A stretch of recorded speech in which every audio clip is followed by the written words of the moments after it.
Hi friends, welcome to my new vlog. Deepavali shopping ಹೋಗೋಣ ಬರ್ರಿ.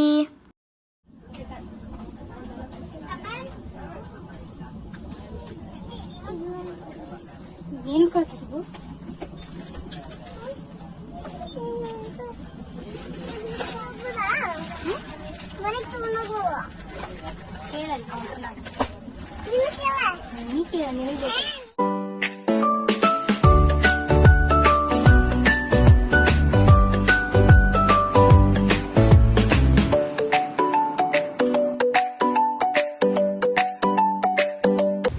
Shopping complete ಆದ್ಮೇಲೆ ನಂಗೆ ಪಾನಿಪುರಿ ತಿನ್ಬೇಕನ್ಸ್ತು, ತಿನ್ನಕ್ಕೆ ಹೋದ್ವಿ.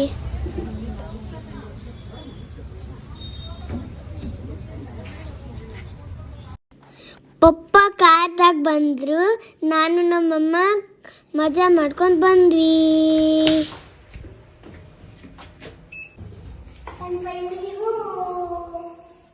ನಾನು ಹೊಸ ಡ್ರೆಸ್ ತಂದೆ, ಟ್ರೈ ಮಾಡೋಣ. ದೀಪಾವಳಿ ಡ್ರೆಸ್ ನಂದು ಇವತ್ತಿಂದ ದೀಪಾವಳಿ ಶಾಪಿಂಗ್ ಮುಗೀತು. ಡ್ರೆಸ್ ಇಷ್ಟ ಆಯ್ತಂದ್ರೆ ಸುತಿಕ್ ಶಾರ್ಟ್ ಸ್ಟೇಷನ್ಗೆ ಹೋಗಿ ಲೈಕ್ ಆ್ಯಂಡ್ ಶೇರ್ ಸಬ್ಸ್ಕ್ರೈಬ್ ಮಾಡಲಿ ಪ್ಲೀಸ್. ಬಾಯ್. Thank you.